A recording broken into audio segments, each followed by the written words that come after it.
That's just a small part of it there. Yeah. See how it races, though. Yeah. Yeah. Hopefully the bad luck's out of the way. Yeah. 1 second. Wow. All right, we are now joined by tomorrow's pole sitter, driver of the number 14 Stuart Haas Racing Ford, Chase Briscoe. Chase, this is your first pole of the season, first one here at Daytona. How does it feel to be leading the field for tomorrow's race?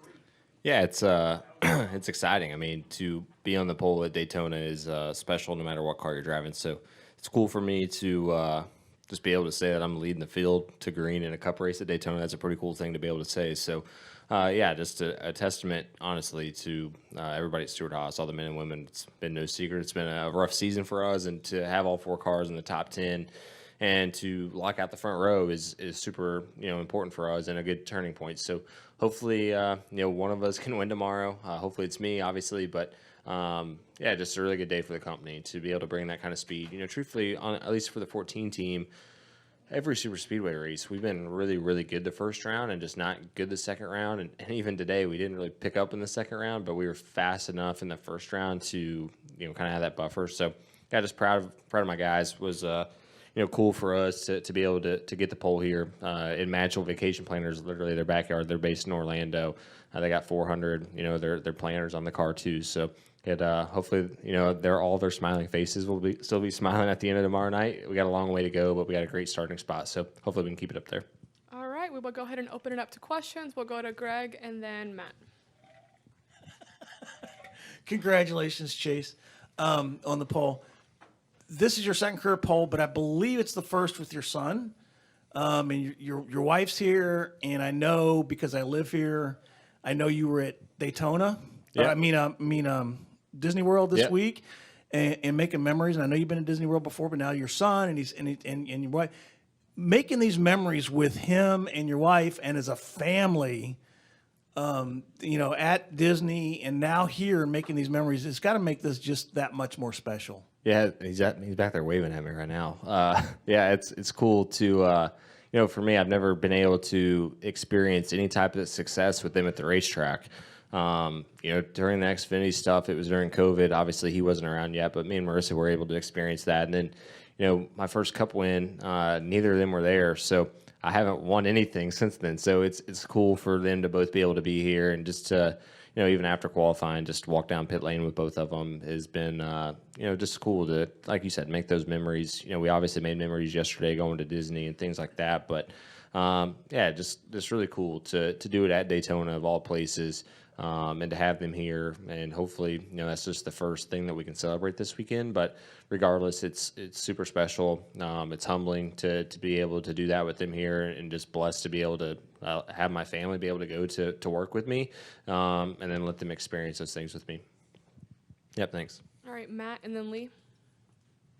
Matt Weaver, Sportsnot. How do you balance, I guess, the equal feelings of this is an opportunity and it's Daytona and now you're on the pole with the fact that there's some pressure too, given the stakes of what tomorrow brings? I don't know. I think you just got to go out there and like for us, we have literally absolutely nothing to lose with our point situation and things like that. So, that part of it is, I guess, a little freeing and relieving, just knowing that I can go out there and race tomorrow, and literally the only thing that matters is winning. Where, every week, all that matters is really winning, but you still have other motives. Like, you're racing somebody in points. Last year I was in the playoffs, so stage points were super important to try to get playoff points, where tomorrow it literally doesn't matter except for lap 160 or whatever the last lap is. And if I'm winning and I win the race, then I'm in the playoffs, and if not, then our season is over in a sense. So I don't know. I don't think that, the pressure or anything like that, it really changes just because it's the last race. Truthfully, we've had 25 opportunities to win, and we haven't done it yet. So it doesn't change it just because it's the last one. But being on the pole, it definitely, you have a great opportunity from a standpoint of starting position and things like that. But you just got to go execute. And that's something that, at the end of the day, if you don't execute, you're not going to have a shot to win this race tomorrow. So that's what we got to focus on now. A points-paying race at Daytona has only been won from the pole 4 times since 2000. Oh, man, you're really selling it for me. I am. Hasn't been done since Dale Jr. in 2015. So, are you happy to be on the pole? I don't know. It's hard to say. I've never started on the pole at Daytona or really any super speedway race that I can think of. So, I mean, you can start on the pole and you can be 30th by lap 20, right? Like, there's just a lot of variables. But I will say that I feel like with this next gen car, track position is way more important and crucial than it's ever been before. And truthfully, like going into this race, I was kind of in the mindset of I was just going to ride around and try to wait till the end and try to be there. And then at our competition meeting, I was just asking the other guys, what's your kind of mindset going into it? And Eric, right away was like, oh, I'm racing, trying to lead every lap because you can't pass. Like if you get back there, it's hard to do it in 20, 30 laps or whatever it is. So that kind of changed my mindset. And then qualifying on the pole now, I'm just going to be super aggressive all day. Try to keep my track position up front and make them beat me. Starting on the front row, it definitely makes it a little bit easier from the sense you're not coming from behind from the get go. So having Eric up there, having all three Haas cars in the top 10, I think we had 9 of the top 12 Fords. Like that's huge, especially being the pole sitter. So hopefully I can use all that to my advantage, and hopefully, like I said, be there at the end. And that's when it pays the most, is at the end, not lap 1, not 100. It's the last lap. So we got to be there at the end. Yep, thanks. The picture you put up, I don't know if it was Instagram or Twitter, of 4 generations of Briscoes. Did that kind of hit you, or did it set in how important that legacy is? Yeah, I mean, first off, just how fortunate I am and blessed I am to be able to have, my grandpa still, my dad still, 4 generations of Briscoes. And for me, when we found out we were pregnant, for the 3rd time, and the pregnancy kept getting farther and farther along, knowing it was a boy was like super important for me, just because I was the only one that was going to be able to keep the Briscoe name alive. So, to be able to have that picture a couple weeks ago when we went to Indy was super special for me. With my family living in Indiana, especially my grandpa, he's to the point now it's extremely hard for him to go to the racetrack. So for him to be able to just get to see Brooks was super special for me, and just get to see him interact with them was really, really cool. So hopefully, he can see his win tomorrow, and would be pretty cool. I know how proud he would be to see me win at Daytona. Everybody in here for the most part knows my story, and the fact that I'm racing at Daytona, let alone leading a cup race to the green at Daytona, is special. So, if I could win tomorrow, I know my grandpa would be pretty happy. Despite Weaver being Debbie Downer over there, Denny Hamlin said on the podcast, somebody like Chase Briscoe could go out and win this thing, and why not Chase Briscoe?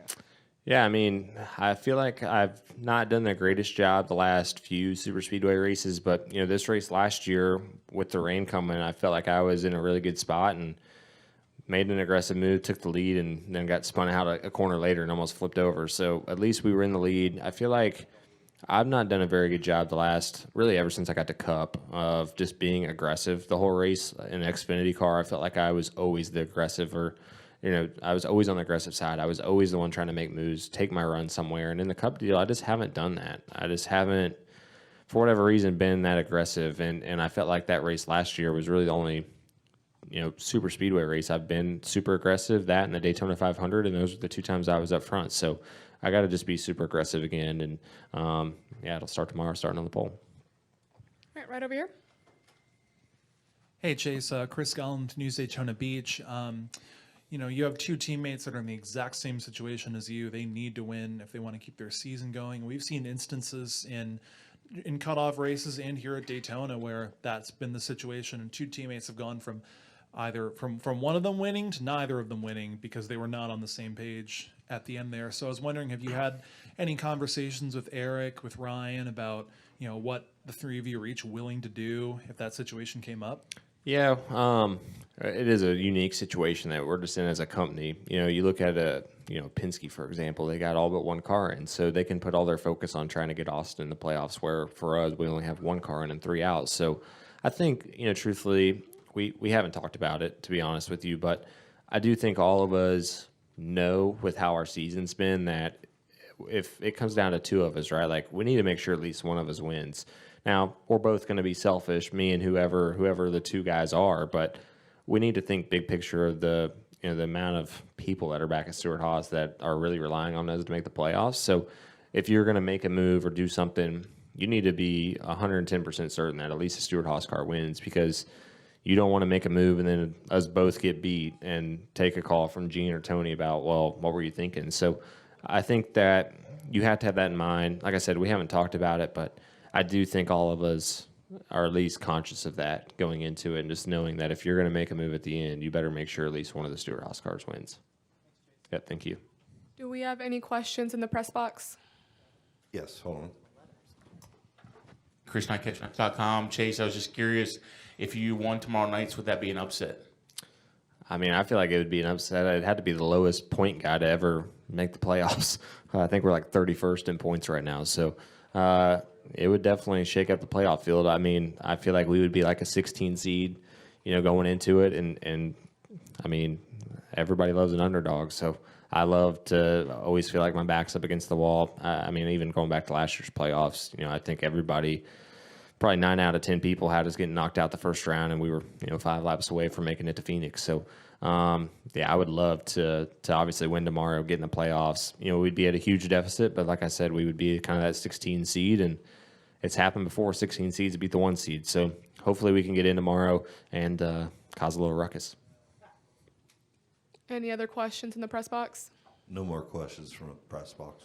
All right, do we have any final questions down here? Lee, go ahead. Just really quick, I mean, I think you've resigned yourself from the penalty at the start of the season that, this is just kind of beyond your control. But will you sleep pretty easy, despite having a new, a toddler in the motor coach? But will you sleep pretty well tonight because you've been resigned to that all season long, where what your situation is? I mean, other than compared yourself to maybe a Bubba who is in but could very easily be out like Truex was last year. Yeah, I mean, I feel like I'll sleep just like any other night, depending on how Brooks is. So he's normally pretty good at sleeping. But I feel like, I don't think it's going to be any different. I mean, I do feel like that just in general, whenever we go to Talladega, Daytona, Atlanta, it's a little bit hard for me just to fall asleep, just knowing what's on the line the next day as far as the risk you're going to have to take. But from a point situation or things like that, I mean, I don't think I'm going to lose sleep over it. It is what it is. At the end of the day, all I can do is give 100% of my effort. And at the end of the day, if it's enough, it's enough. And when I lay my head down at night, I just got to know that when I look myself in the mirror, I gave 100%. So hopefully, I can do that tomorrow, and whatever it is, it is. Yeah, thanks. Any final questions? All right, Chase, congratulations and good luck tomorrow. Thank you guys. Appreciate it. Have a good night.